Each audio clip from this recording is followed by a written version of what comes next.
Hola amigos, estamos aquí con José Antonio Gallego para hablar sobre las guerras carlistas del siglo XIX, empezando por la Primera Guerra Carlista y sus características.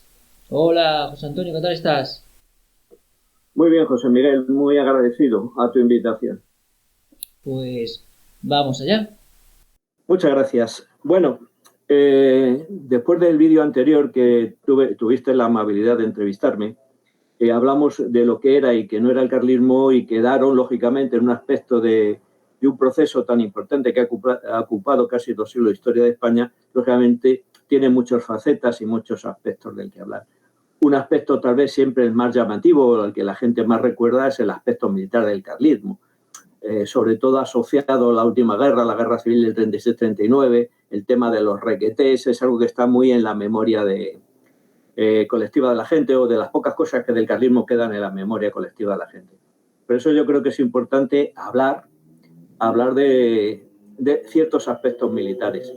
Lógicamente, para hablar de los aspectos militares, necesariamente tengo que retrotraerme un poquito en el tiempo, al inicio de la Primera Guerra Carlista, para tratar de explicar cuál era la situación de España en ese momento, que va a condicionar también el alzamiento carlista. Por eso es muy importante que la gente comprenda que antes de la Guerra Carlista, que se empieza a finales de 1833, hay ya una división entre los españoles, ya hay ya dos formas de ver España, dos cosmovisiones que podríamos decir, que ha separado, ha dividido a España en esas dos Españas que diría luego Antonio Machado. Ya hay dos Españas desde que entra la serie de la Revolución Francesa. Ya hablábamos en el vídeo anterior de que ya en la guerra de la independencia había habido hasta 10.000 españoles luchando al lado del ejército de Napoleón. Eh, cuando entra Fernando VII, una vez que saca la guerra de la independencia, pues hace el famoso decreto de Valencia. Digo famoso porque porque anula todo lo que ha hecho las Cortes de Cádiz. Todo lo que habían legislado las Cortes de Cádiz, Fernando VII entiende que es ilegal. Ya en Valencia, cuando llega a Valencia después de pasar la frontera con Francia, hay un decreto que es de 4 de mayo de 1814 en que anula, digamos, todo lo que habían hecho las Cortes gaditanas. Pero lógicamente hay un fermento allí de esas dos Españas, una la que apoya, digamos, esas medidas que se han llamado absolutistas, término que habría que matizar mucho, porque el concepto absolutista no cuadra exactamente aquí, aunque se ha utilizado habitualmente. Digo, ¿por qué no cuadra? Porque estamos en una monarquía, aunque a Fernando VII se le puedan poner muchos peros, en una monarquía en que somete las leyes, digamos, las leyes importantes y trascendentes, como pudiera ser la ley sucesoria y otras, a las Cortes. Y porque además está supeditado, digamos, a la ley de Roma, a la ley de la Iglesia. Por tanto, llamarle absolutista a un rey que tiene unas limitaciones, tanto por la normativa constitucionaria de España como por su propia condición de católico, pues sería exagerar. Bueno, el caso es que ese germen está ahí. Eso va a producir el levantamiento de Rafael de Riego en 1820. Ahí hay una importancia fundamental la intervención de las logias masónicas. Dicho esto, hoy en día podría parecer que cuando hablas de logias masónicas, que uno ha perdido un poco, es un conspiranoico, pero la realidad es que cualquiera que sepa algo del siglo XIX sabe que la masonería controlaba gran parte de la sociedad y fundamentalmente el ejército. Un importantísimo número de militares españoles de la época son masones, como lo es Rafael de Riego. Y entonces lo que hace Rafael de Riego es levantar el ejército que está preparado para ir a América a luchar contra los independentistas americanos, pues lo levanta, y de esa forma, no solamente con el apoyo del levantamiento de otras, digamos, de otras guarniciones en otras ciudades, va a conseguir tomar el poder y volver a la constitución gaditana, sino que de alguna manera va a facilitar la independencia de las provincias americanas. Pero bueno, esto simplemente es una nota. Lo que hay que tener en cuenta es que el levantamiento de Riego ha sido un golpe militar y que lógicamente va a tener su reacción. Los que se van a oponer a ese trienio constitucional que va a durar el mando de los constitucionalistas se les va a llamar realistas. Empieza ahí una guerra civil que la gente normalmente tiene olvidada, que se llama Guerra de la Constitución, que dura de 1821 a 1823. Es una guerra, como toda la guerra civil, es una guerra dura, en la que los realistas llevan la peor parte, hasta que entra en los famosos 100.000 hijos de San Luis, con el duque de Angulema al frente, que entran el 7 de abril de 1823 y de alguna manera empiezan a cambiar el signo de la guerra. Esto es muy importante por dos cosas. Primero, porque al paso del duque de Angulema y sus tropas por la ciudad de Burgos, por iniciativa del Ayuntamiento de Burgos, que esto es algo bastante desconocido, se va a crear un nuevo cuerpo, que se va a llamar Cuerpo de Voluntarios Realistas. Es un cuerpo que va a agrupar en los ayuntamientos a todos los partidarios realistas y de alguna manera se van a convertir en una especie de pseudo ejército del que ahora hablaré un poco posteriormente. Riego termina por ser derrotado y todos los constitucionalistas y entramos en una década que se ha conocido en la historiografía como la década ominosa, como dando a entender que allí lo más duro del extremismo absolutista va a gobernar durante 10 años hasta que lleguen los liberales al poder en 1833, después de la muerte de Fernando VII. Este es un tema que a mí me importa mucho resaltar por una sencilla razón. Vamos a ver, entre muchas otras mentiras que hay normalmente en la historiografía que se dan por ciertas con el paso del tiempo, es esto de la década ominosa. No fue tal. O, si se quiere llamar tal, hay que entender que los que gobernaron no fueron los realistas. Los realistas fueron inmediatamente apartados, sino que gobernaron fueron los moderados. A veces cuando uno hace estas afirmaciones que van contra lo que se dice habitualmente en la historiografía, tiene que demostrarlo. La demostración es muy sencilla y me voy a permitir simplemente leer la lista de los presidentes de gobierno durante esa década. Si uno lee, es una lectura rápida. Vamos a ver, después de la entrada de los 100.000 hijos de San Luis y el regreso de Fernando VII, que había estado confinado en Sevilla, a Madrid, y que vuelve a tomar, digamos, a reinar en España de forma directa, hay que tener en cuenta que fueron presidentes del Consejo de Ministros las siguientes personas. El marqués de Casairujo, que era moderado, no era realista. Le siguió el conde de Ofalia, que era un afrancesado. Desde luego no era nada realista. Luego ocupó la presidencia Francisco Cea Bermúdez, que era bastante moderado, tampoco realista. Luego le siguió Manuel González Salmón, que era un político moderado y bastante mediocre, por cierto. Le seguiría José Cafranga Costilla, que sería el impulsor de la ley sucesoria y, por tanto, de realista, pues tenía poco. Quiero, además, hacer hincapié en el conde de Ofalia, no solamente porque era un antiguo afrancesado, sino que además fue el promotor de la amnistía de 1824, que va a permitir que todos los liberales más radicales regresen a España. Es decir, si uno hace un análisis muy sencillo de los presidentes del Consejo de Ministros en la época, pues es muy fácil. No hubo un solo realista, ninguno. Todos eran lo que se podía decir moderados. Es decir, no tenían nada que ver y no sé por qué a esa década se les llamó la década ominosa.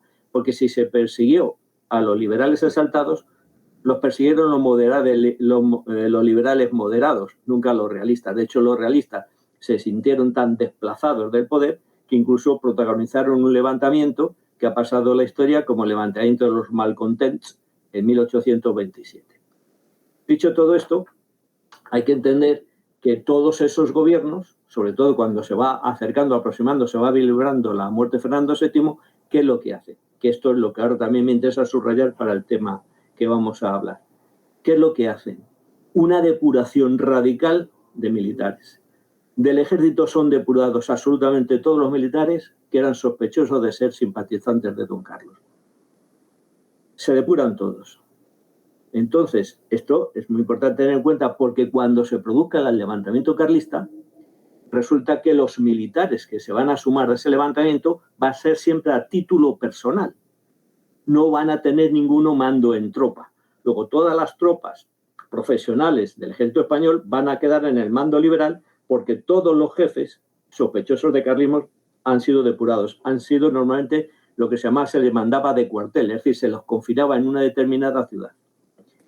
Ese es un elemento fundamental que tener. Cuando se produce la muerte de Fernando VII y don Carlos en Manifiesto de Abrantes de 1 de octubre, 3 días después de la muerte de su hermano. Reclama sus derechos y se produce el primer levantamiento. Los carlistas solo van a tener un cuerpo armado, que es el que hablábamos antes, el cuerpo de voluntarios realistas. Pero es que el cuerpo de voluntarios realistas son unos señores que se han alistado a ese cuerpo por unas simpatías políticas más o menos con el realismo, pero son señores que pueden tener 40, 50 años, no tienen instrucción militar, en algunos tienen un uniforme, otros tienen armas, en muchos pueblos no tienen armas ni uniformes, llevan una escarapela blanca para demostrar que son de ese cuerpo. Es decir, estamos hablando de que las tropas con las que va a contar el primer carlismo son totalmente no profesionales y muy mal armadas y uniformadas. Esto es importante para saber qué va a ser el ejército carlista en un primer momento. Yo luego creo que es importante, ya entrando en la guerra carlista, hablar de los pronunciamientos, es decir, saber cuáles fueron los principales pronunciamientos que, digamos, van a dar a inicio a esa guerra. El primero, que se suele olvidar, se produce el 2 de octubre de 1833 y se produce en Talavera de la Reina, en Toledo. No se produce ni en Bilbao, ni en San Sebastián, ni en ningún sitio. Es en Talavera de la Reina. Es cierto que tiene poco éxito y los que se levantan, guiados por Manuel María González, que era un señor del Toboso, como Dulcinea, pues realmente son vencidos rápidamente. El siguiente levantamiento importante se produce un día después, en Bilbao. Este sí tiene mucha importancia. No solamente se domina, digamos, sus protagonistas principales son Fernando Zabala y el Marqués de Valdespina. Estos sí que controlan Bilbao con el grupo de voluntarios realistas y muy rápidamente controlan toda Vizcaya. El siguiente se produce en La Rioja. Tampoco se produce ni en Bilbao, se produce en La Rioja. Primero en un pueblecito que se llama Tricio, que es donde se da el grito de Viva Carlos V por primera vez en aquella zona, por un general navarro, Santos Ladrón de Cegama, y se extiende rápidamente a Fuenmayor, a Logroño, y, digamos, empieza a controlar toda La Rioja. El siguiente pronunciamiento se produce en Vitoria. San Sebastián nunca llega a pronunciarse. Álava se controla, los carlistas lo controlan con una cierta rapidez, y toda la zona que hoy conocemos por La Rioja, digamos de Calahorra hasta Santo Domingo de la Calzada por el sur, hasta la carretera, digamos, que une Vitoria con Burgos, es rápidamente dominada por los carlistas, que controlan una zona muy importante con centro en Logroño. Estos son los levantamientos más importantes, porque el siguiente, el que ya va a tener lugar fuera de todo este territorio, es el que se va a dar en Morella, el famoso maestrazgo, pero esto se produce muy tardíamente el día 14. Te lo voy a decir para no equivocarme porque lo tengo apuntado, el día 13 de noviembre, no el 14, el día 13 de noviembre de 1833, es casi un mes después del resto de los alzamientos y además dura poco también, aunque en Morella se reúnen muchos voluntarios, cerca de 2000, realmente luego resisten poco, pues ya te decía, no tienen armamento ni instrucción militar. Dicho esto, es decir, hemos hablado de las condiciones militares que se va a encontrar para la formación de ese primer ejército. Hemos hablado de los primeros levantamientos. Estos primeros levantamientos, como están, digamos, protagonizados la mayoría de las tropas por gente sin instrucción militar, sin el armamento necesario y en muchas ocasiones sin una edad como para combatir, van señores de 50 y 60 años que en su vida normal pues tenían cualquier profesión en su pueblo y sabían aportar a los voluntarios realistas. Luego estos ejércitos van a ser muy rápidamente derrotados.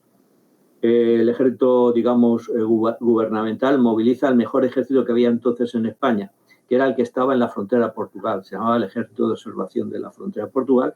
¿Y por qué estaba allí? Porque en Portugal se estaba dando también una guerra civil. Entonces las mejores tropas estaban en la frontera portuguesa, mandadas por el general Pedro Sarfis. Estas tropas, este ejército, es el que va a derrotar primero a los castellanos de Merino y riojanos de Cuevillas, lo derrota en Villafranca de Montes de Oca el día 13 de noviembre. Avanza y termina por tomar Vitoria el día 21 y Bilbao el 25. Con lo cual esos primeros levantamientos igual que han sido numerosísimos, han reunido 30 o 40.000 hombres, luego se deshacen como un azucarillo cuando un ejército profesional se les enfrenta y ellos no tienen capacidad ni instrucción, digamos, para enfrentárselas. A partir de aquí entraríamos en un momento en que, si el carlismo, ese que ha sido derrotado fácilmente, su primer levantamiento subsiste, es por la aparición de unos determinados personajes que van a ser, por su capacidad de liderazgo, capaces de esos grupos que han quedado por ahí, digamos, desperdigados, terminar por convertirles en un ejército. Por supuesto, en Navarra, la llegada de Zumalacárregui va a ser un elemento decisivo. Va a reunir a los pocos mil hombres que han quedado allí en las montañas y va a terminar convirtiéndose en un ejército. Zumalacárregui sale de Pamplona el 1 de noviembre y se presenta a las tropas el día 5 de noviembre y es aclamado como jefe por quien sabe, por otros militares que sabían de su valía. Entonces, ahí tenemos un lado, y por otro lado estará Cabrera, que ha sido un simple voluntario en Morella y que terminará mandando una pequeña partida y llegando con rapidez al mando de los carlistas de aquella zona por su capacidad también de liderazgo. Entonces, digamos, partimos de una fase en que los primeros levantamientos han sido muy numerosos, pero sin capacidad real militar, son fácilmente derrotados y ya todo el proceso posterior de creación de verdaderos ejércitos carlistas va a quedar en manos de determinadas personas con esa capacidad de liderazgo y capaces de crear esos ejércitos. Luego, como no pretendo aburrir a nadie con un excesivo número de fechas y de datos, pues creo que lo importante ahora mismo sería calcular más o menos, o que la gente tenga una visión más o menos aproximada de a qué llegaron nuestros ejércitos. Me vas a permitir entonces que yo haga una pequeña lectura de lo que fueron esos ejércitos en su momento más álgido.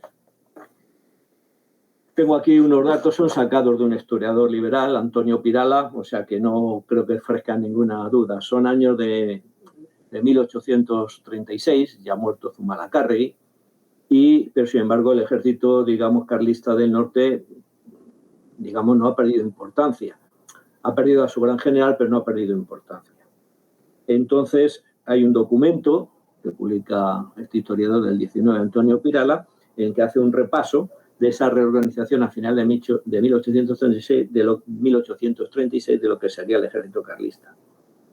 El ejército carlista hay todo un cuerpo de artillería, un cuerpo de ingenieros, un cuerpo de Estado Mayor, hay una división de Navarra, la división de Navarra tiene 13 batallones,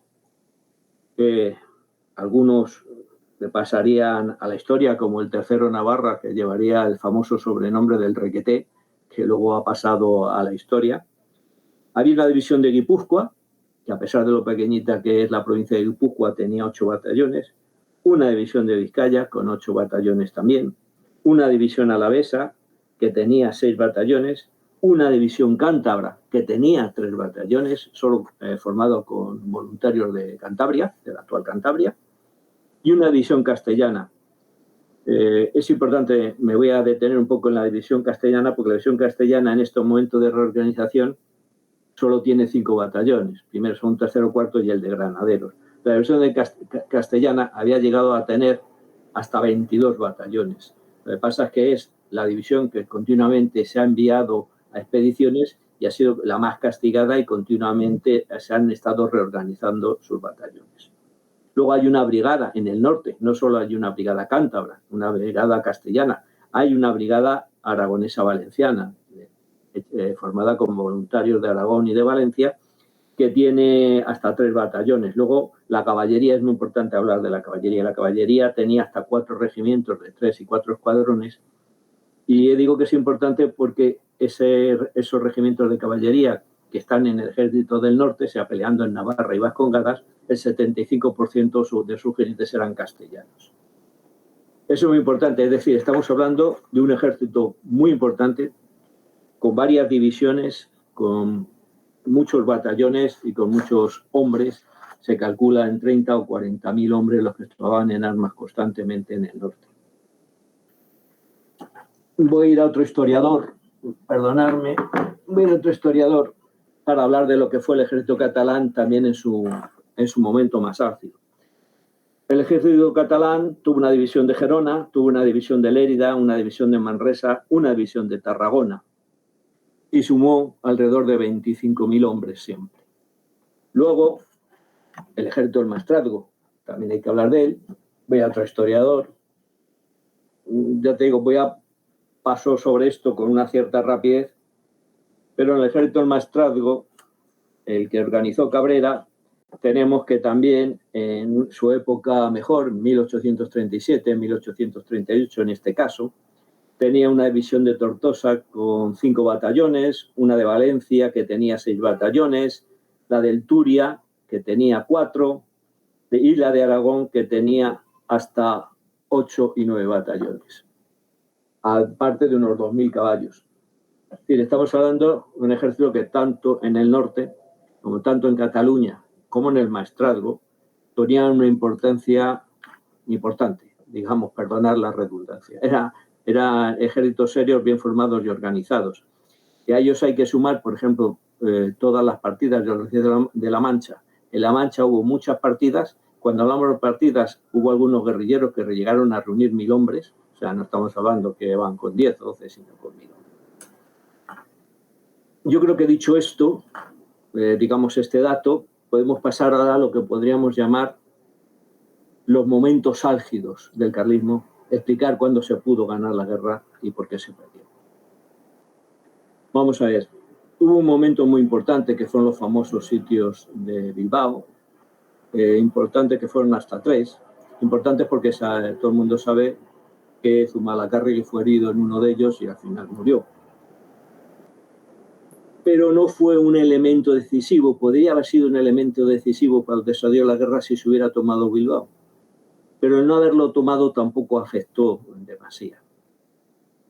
Es mucho más importante anotar que después de ese sitio de Bilbao se organizaron las mejores o las más importantes expediciones que hizo el carlismo. Perdonad, voy a hacer un paréntesis. No podemos olvidar que combatiendo al lado del ejército liberal que poseía todos los resortes del Estado, vinieron 3 divisiones extranjeras a luchar a su lado. Vino una división portuguesa, vino una división inglesa y vino una división francesa, precisamente antecedente de la Legión extranjera francesa. En total, haciendo cifras redondas, unos 10.000 hombres por cada división.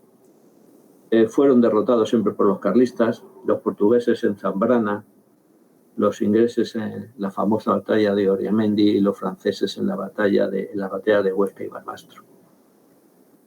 Pero no olvidemos que eran unos 30.000 hombres que vinieron a combatir contra los carlistas en esa guerra. Pero volvemos a las grandes expediciones. La primera gran expedición que todo el mundo ha oído hablar de los carlistas es la famosa expedición del general Gómez. El general Miguel Gómez era un señor de Torredemjimeno, en Jaén, y uno de los generales carlistas más importantes. Y este señor pues consiguió, salió con una expedición que fue a Asturias, que fue a Galicia, que bajó por León, que llegó hasta el campo de Gibraltar y que volvió al norte después de estar más de 6 meses andando perseguido, venciendo, siendo derrotado, pero manteniéndose. Eso dio una trascendencia. ¿Por qué es importante esta expedición? Que al final, independientemente de que Miguel Gómez consiguiera salir y regresar después de andar por toda España perseguido, ¿por qué es importante? Por la dimensión internacional, repercusión internacional que tuvo su expedición. La hazaña de este hombre que consiguió salir, pasar por el campo, por delante de los ingleses en Gibraltar para volver al norte, fue noticia en todo el mundo. Y eso le dio una repercusión al conflicto español de forma internacional que no había tenido hasta ese momento. Pero la expedición más importante se va a producir a continuación, en 1837. En 1837, y tengo que hacer otro paréntesis, todo el mundo ha oído hablar de los sucesos de la Granja, cuando se sublevan los sargentos y obligan a la reina gobernadora María Cristina a firmar, a cambiar la constitución que había entonces por una más radical, que fue la constitución del 37. La obligan a cambiar por la fuerza, la amenazan con matar a su marido, Ñot. Todo el mundo sabía que era viuda, pero que se había casado en secreto, de forma morganática, con Fernando Muñoz. Amenazan con matar a su marido, y entonces ella por la fuerza. Esto a ella siempre se lo quedó grabado. Y entonces ella, a través de su hermano, el rey de las dos Sicilias, empezó unas negociaciones y había prometido a don Carlos que si llegaba hasta las puertas de Madrid, ella, doña Cristina, la reina gobernadora, la madre de la futura Isabel II, reconocería a don Carlos, su cuñado, como legítimo rey de España. Ese es un elemento fundamental. Entonces don Carlos organiza lo que se llamó la expedición real. Salen como 12.000 hombres de Navarra, se dirigen a Aragón, Cataluña, pasan por toda la zona valenciana y van a llegar a aproximarse a Madrid del sur y llegan hasta las puertas del Retiro.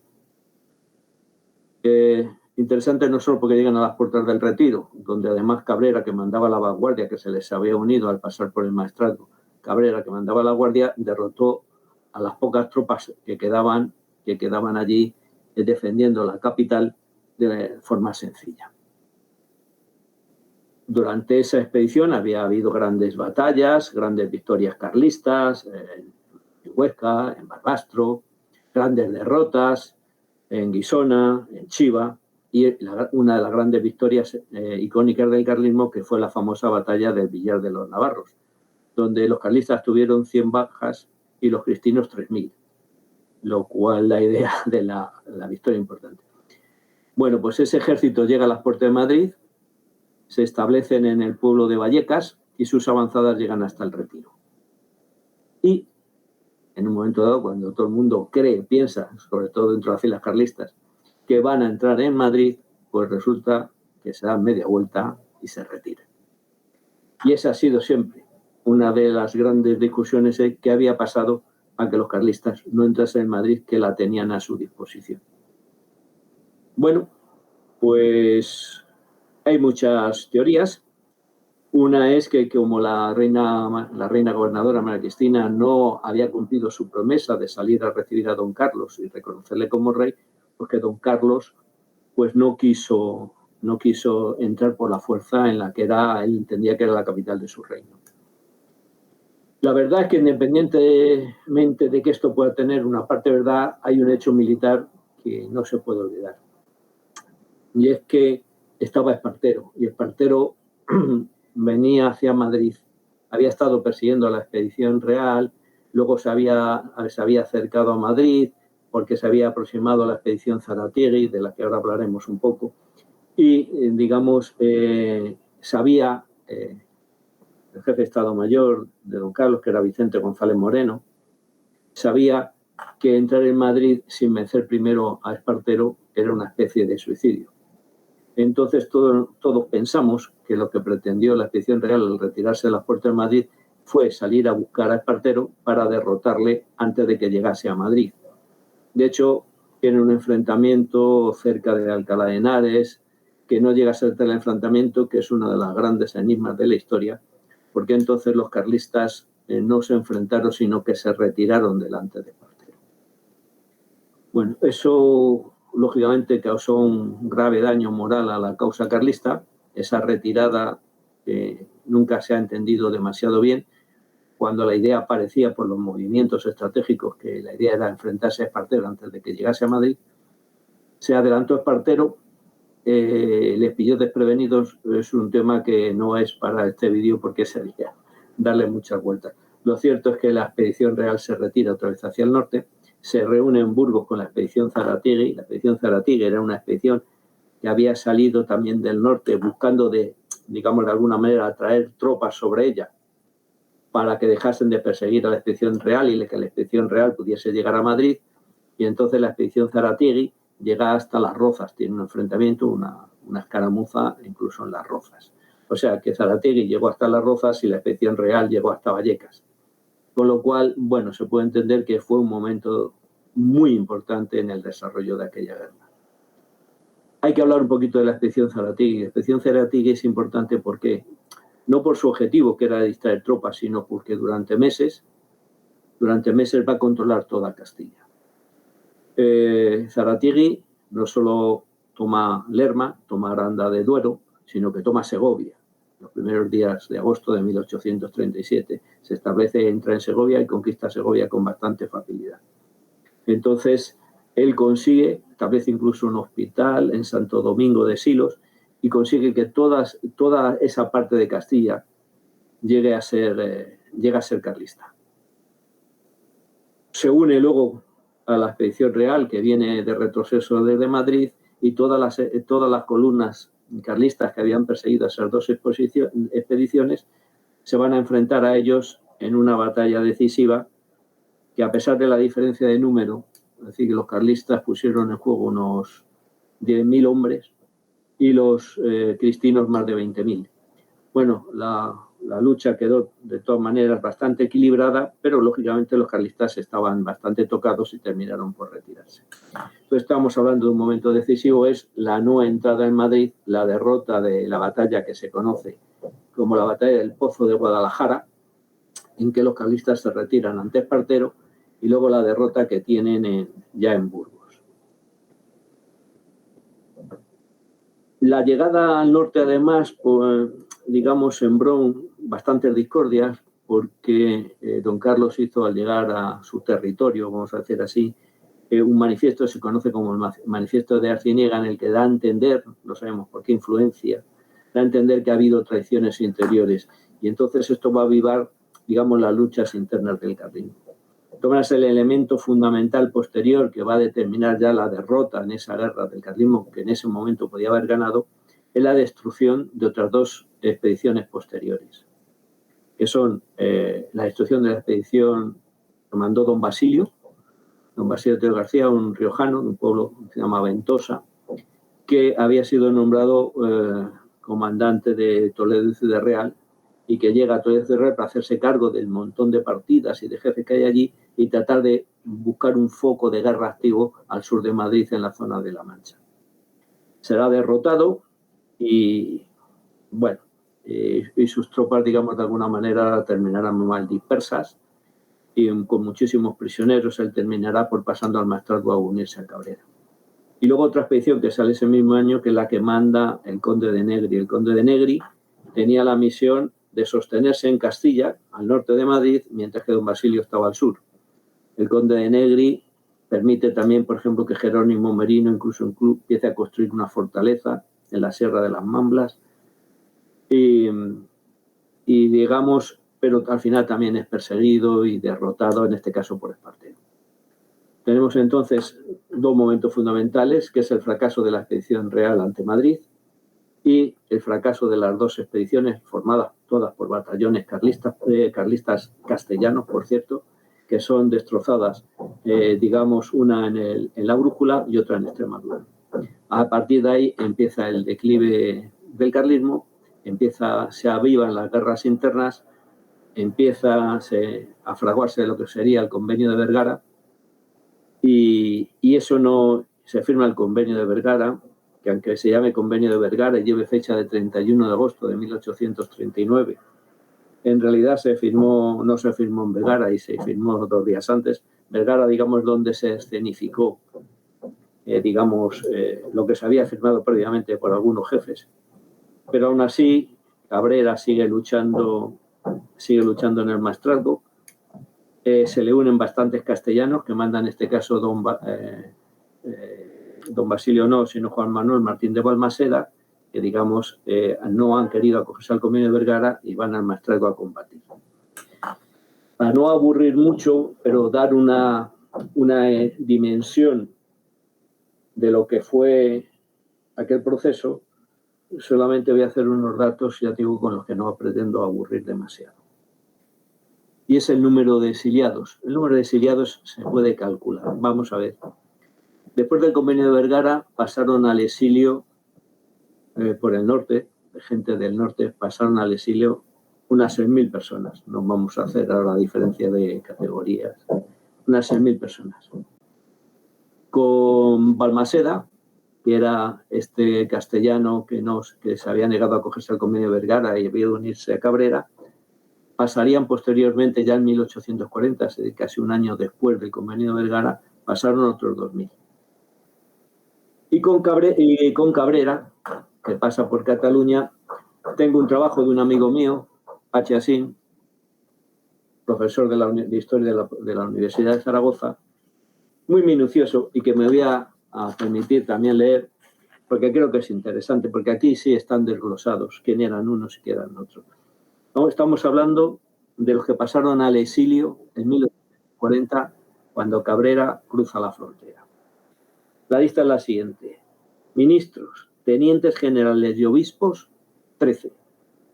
Mariscales, diputados, jefes políticos, 34. Brigadieres, que es lo que sería un general de brigada, 35. Coroneles, oficiales de alto grado, magistrados y empleados importantes de la administración, 902. Oficiales subalternos, jueces, alcaldes, propietarios, empleados, 4.973. Suboficiales, soldados y artesanos, 18.081. Mujeres y niños, 2.385. Es decir, haciendo una suma así muy por encima, 6.000 que pasaron por el norte, 2.000 que pasaron con Balmaseda, son 8.000. Y aquí tenemos una suma rápida de 22, 23. Tenemos que más de 30.000 españoles pasaron al exilio al final de la guerra carlista. Bueno, creo que eso es un elemento que hay que tener en cuenta. Y ahora, como pasa el tiempo y el tema puede ser un poquito tedioso, voy a hacer, si me lo permite, simplemente un breve repaso a todo el procedimiento posterior al final de esa guerra. Hemos hablado que los últimos carlistas pasan la frontera con Cabrera en 1840. Solo 4 años después hay un levantamiento carlista en el Maestrazgo que dirige José Miralles. 2 años después, en 1846, empieza lo que sería la Segunda Guerra Carlista. La Segunda Guerra Carlista empieza, voy a decir las fechas exactas porque esto lo hago porque muchos han negado incluso la existencia de esa guerra, la han convertido en un simple levantamiento, pero para que se vea su importancia se llamó Guerra de los Matiners, por si alguien tiene curiosidad, o Guerra de los Madrugadores, porque las primeras partidas se levantaron incluso antes de que se diera la orden para ello. Empieza exactamente con la entrada de uno de sus más famosos jefes, Benito Tristani, Mosén Benet, en Solsona a 1 de septiembre de 1846 y termina después de la batalla del Pasteral, donde es herido Cabrera, que ha vuelto para mandar en la Segunda Guerra Carlista, a finales de enero de 1849. Estamos hablando de una guerra civil que dura casi 3 años. La primera había durado 7, esta ha durado 3. Pero es que acaba en 1849, pero es que en 1855 hay un levantamiento en Castilla. Ahora es en Castilla. Es que vamos a ver, otro paréntesis. ¿Por qué se producen estos levantamientos aislados? No es que se produzcan de forma aislada porque se haya previsto que se produzcan en un determinado sitio. Hay una orden de levantamiento general que en estos momentos, en determinados momentos de la historia del carlismo, solo tiene éxito en determinadas zonas. No es que se haya previsto que solo se hagan en esas zonas, sino que en otros sitios fracasa. El levantamiento de 1855 triunfa básicamente en Burgos y lo liderará una partida que pasó a la historia como la partida de los Hierros, porque estaba formado por hermanos y primos y sobrinos que llevaban ese apellido, Hierro, y que estarían combatiendo muchas veces solos durante 2 años. Eso es 1855, pero es que en 1869 hay otro levantamiento. En este caso tiene éxito en La Mancha y los manchegos estarán peleando también solos durante una serie de meses. Y así pasaríamos a lo que ya sería la Tercera Guerra Carlista, que también tengo aquí unos datos. Bueno, perdón, me he olvidado, que me perdonen los historiadores y los que entiendan esto, del famoso desembarco de San Carlos de la Rápita. Este se produce el 1 de abril de 1860 y el capitán general de Baleares, que se ha unido al carlismo, desembarca en San Carlos de la Rápita con 3.000 hombres de su guarnición y ha quedado con el entonces rey carlista, que era Carlos VI, digamos, para proclamarle rey de España. Es un fracaso porque muchos oficiales con los que ha desembarcado se niegan a seguirle Bueno, y termina preso y fusilado. Luego sí estaría el levantamiento de La Mancha, liderado por Juan de Dios Polo y Velasco, que es en 1869, y ya entraríamos en la Tercera Guerra Carlista, que, digamos, la orden de alzamiento que da don Carlos VII, en este caso es el de 21 de abril. Hay un primer intento fracasado, porque son derrotados estos primeros que se levantan, que eran unos miles, pero son derrotados en la batalla de Orequieta el 4 de mayo, pero en diciembre de ese mismo año ya se reproduce la guerra, que va a terminar el 28 de febrero de 1876, es decir, han sido 4 años de guerra, con el famoso cruce de la frontera de los Pirineos por Carlos VII, con su famosa frase "volveré", que luego se ha repetido a lo largo de la historia, pero el primero que lo dijo fue Carlos VII. Yo creo que ha sido un resumen muy rápido y apresurado, pero yo creo que no convenía alargarlo más para no marear a nuestros oyentes. Y sí me voy a permitir ahora hacer algunas anécdotas sobre el tema de banderas, uniformes y todo esto, que también forma parte de, digamos, lo que sería esta visión militar. Ya hemos hablado de que al principio sus unidades son de personas sin formación, algunos sin uniforme, van vestidos, bueno, los soldados van vestidos con el traje normal. Si eran militares, pues con el traje que habían tenido sus antiguas unidades, o si eran simplemente labradores, pues con su traje de labrador. ¿Qué hace Zumalacárregui? Zumalacárregui, por un lado, trata de uniformarlos, y Zumalacárregui, que era un tío muy listo, como es evidente, se da cuenta que aunque vayan vestidos de forma diferente, si en la cabeza llevan la misma gorra o el mismo casco, de lejos va a parecer una unidad perfectamente compacta. Entonces decide utilizar la boina, que era, digamos, la prenda de cabeza normal del campesinado en la zona donde está, para uniformar a su gente. Y no es la boina roja, como la gente normalmente ha creído, la que utiliza Zumalacárregui. Utiliza la boina azul, que era la normal de los campesinos y la verdad que hacer. De hecho, la boina roja la llevaban los liberales en Bilbao. Y la boina azul, digamos, es la boina de los carlistas de la Primera Guerra, la boina básica. Porque luego, lógicamente, para distinguirse, los oficiales, unos empiezan a llevar la roja, otros blanca. Cabrera la llevó siempre blanca, uno blanca, y luego la caballería suele llevarla también roja para distinguirse de la infantería, aunque algunas unidades castellanas, como eran los famosos húsares de Ontoria, la llevarían azules para distinguirse de la caballería alavesa, los húsares de Arlabán, que la llevaban roja. Pero eran cuestiones, digamos, simplemente para distinguirse unos de otros, pero la infantería en su gran mayoría la llevaban azul, excepto un batallón, el 5º de Guipúzcoa, que la llevaba blanca. Dicho esto, habrá que comprender que, como ejército carlista no tiene relación con el Estado, con las organizaciones gubernamentales, se crea en el campo. Hay que entender que van a vivir de las armas y los uniformes que quitan a los enemigos que vencen en batalla. Tendrán que construir fábricas de pólvora, fábricas de munición, emplear por los pueblos sastres para que les confeccionen, tratar de conseguir paños. Vivirán mucho también del mercado negro con Francia, continuo. Eso es muy importante entender. Y luego hay un tema que te parece para terminar, que es el tema de las banderas.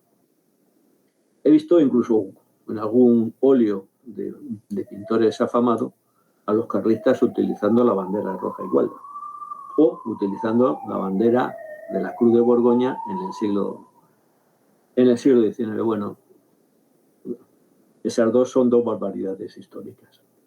Primero, porque la bandera roja igualda no es bandera de España hasta 1843, cuando la pone como tal Isabel II, una vez acabada precisamente la Primera Guerra Carlista. Anteriormente era la bandera de la Armada. De hecho, la utilizó Riego como para enfrentarse precisamente a Fernando VII. Era la bandera de la Armada y no va a ser bandera de España hasta 1843. Y los carlistas, desde luego, no la utilizaron en la Primera Guerra, ni en la Segunda, y muy poco en la Tercera, solamente en algunas unidades. Por supuesto, la Cruz de Borgoña no tiene nada que ver con los carlistas. La Cruz de Borgoña era la bandera de España entonces, hasta 1843. La Cruz de Borgoña, la famosa bandera blanca con las aspas de San Andrés, no va a ser bandera carlista hasta 1934.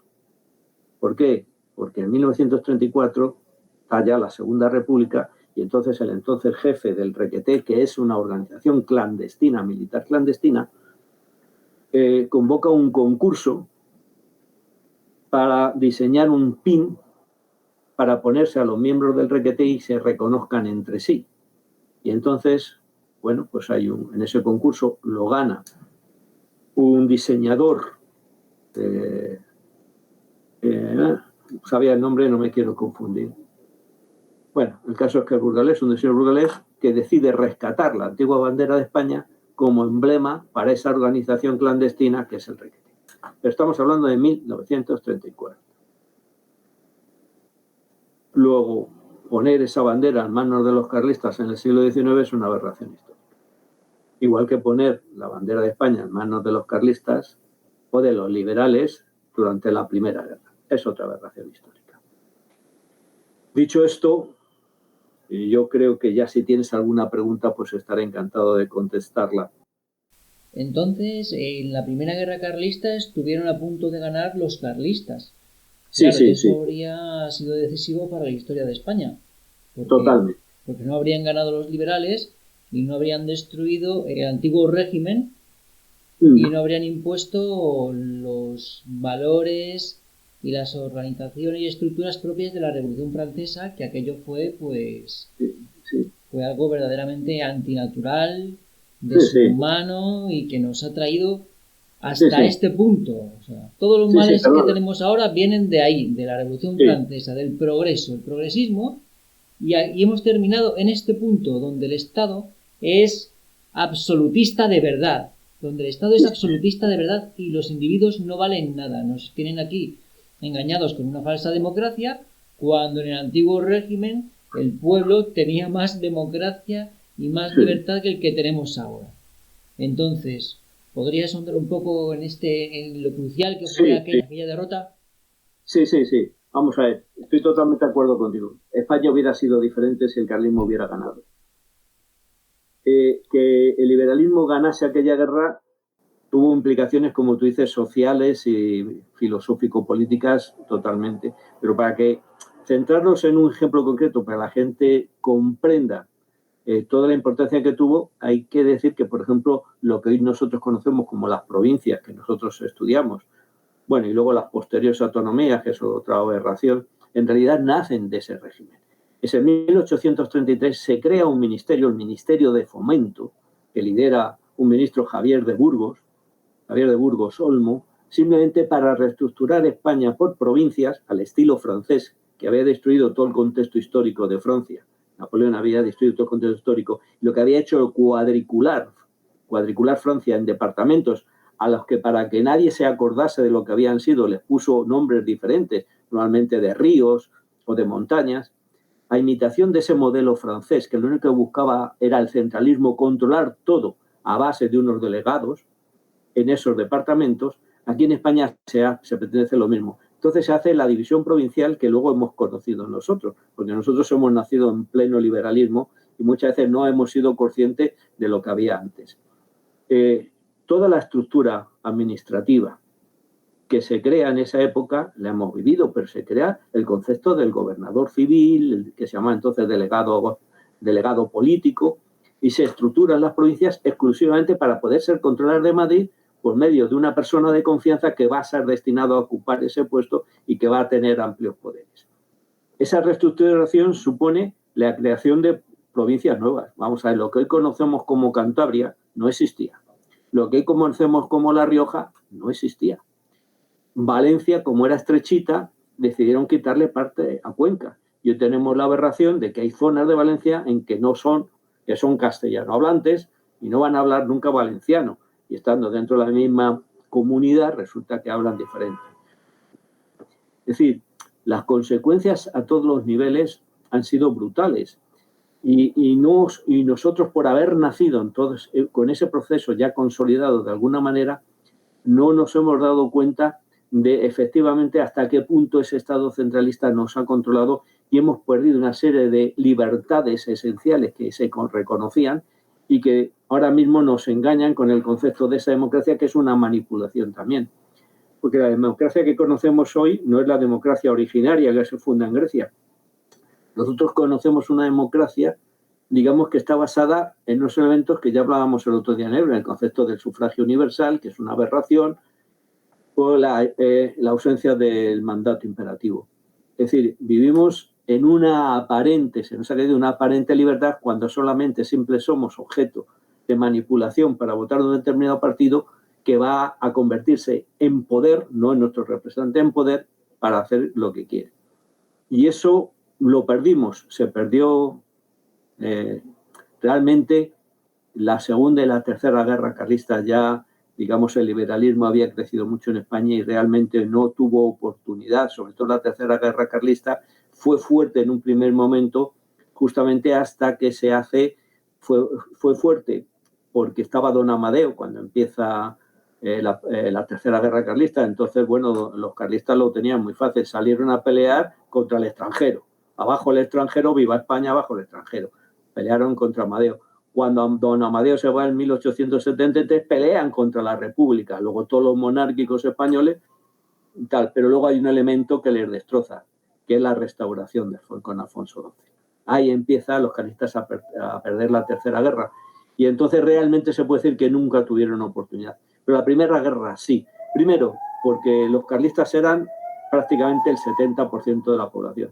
No tenían los resortes del poder, que estaban ocupados por las clases ilustradas, por la alta jerarquía eclesiástica, y casi todos ilustrados, por las grandes, digamos, los generales y todo, que eran casi todos masones.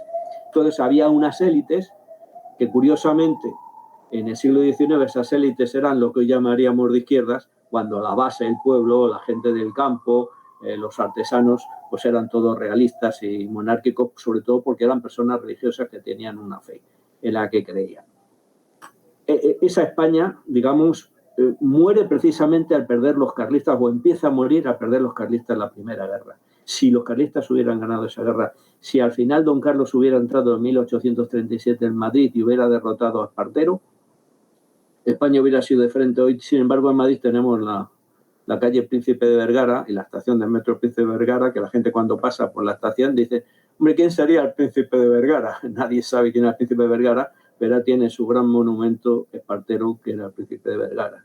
Y entonces, si uno se pasea por las calles de Madrid, se va a dar cuenta hasta qué punto el liberalismo ocupó la mayoría de las calles de Madrid, están dedicadas a liberales del 19. Luego la historia también fue muy cruel. Los carlistas se supone que ganaron o participaron en la victoria del 36-39, pero realmente pelearon, pero no ganaron nada. Yo, sin querer hacer críticas a ese momento histórico, que no es el momento, cuando pregunto, bueno, vamos a ver, ¿y Franco cuántas calles puso a Zumalacárregui o a Cabrera? ¿O cuántas calles dedicó a Carlos V o Carlos VI o Carlos VII? Ninguna. Es decir, digamos, esa forma de ver España murió en 1839, después del Convenio de Vergara. Ahí empezó el fin de esa forma de entender España. Siguieron resistiendo los carlistas y la gente que tenía esta visión que podemos más o menos compartir. Siguieron resistiendo durante muchos años, pero ya estaban vencidos porque las instituciones habían sido tomadas por la masonería y por el liberalismo. Y insisto, cuando la gente piensa en esto de la masonería, estamos diciendo una butad, que la gente no se olvide que todos los independentistas americanos, Simón Bolívar, todos los que consiguieron la independencia de las provincias americanas, todos pertenecían a una misma logia, creada en Londres, que se llamaba la Logia de los Caballeros Racionales o Lautaro. Y todos, y está demostrado, pertenecían a esa logia. Y toda esa guerra se organizó desde Inglaterra, que quería quitarnos el comercio con las riquezas de América, y con la connivencia de los españoles masones que controlaron las Cortes de Cádiz, y eso se puede demostrar fácilmente, que controlaron las Cortes de Cádiz y que colaboraron con el, por ejemplo, luego con el levantamiento de Riego a la independencia de esas provincias españolas, que no colonias, de esas provincias españolas, con no solamente que nosotros perdimos ahí nuestro gran poder, sino que se lo dimos a Inglaterra. Su crecimiento económico fue brutal. Y sobre todo, digamos, exportamos, en vez de lo que habíamos tenido, una fe, una lengua común, una cultura común, la dejamos perder, digamos, por la intervención de todos estos personajes que con ese levantamiento contribuyeron al triunfo de las ideas revolucionarias, no solo aquí, sino allí. Y que eso normalmente ha pasado desapercibido. Ahora ya creo que tú, como yo, sabemos que hay una gran corriente españolista e hispanista en toda Sudamérica que está reivindicando la labor de España allí. Y hay libros interesantísimos. Recomiendo, si tú me lo permites, que la gente lea Madre Patria de Marcelo Ullo, que es una maravilla. Si no lo has leído, te lo recomiendo a ti. Madre Patria de Marcelo Ullo, uno de tantos hispanistas que reivindican la labor de España en América.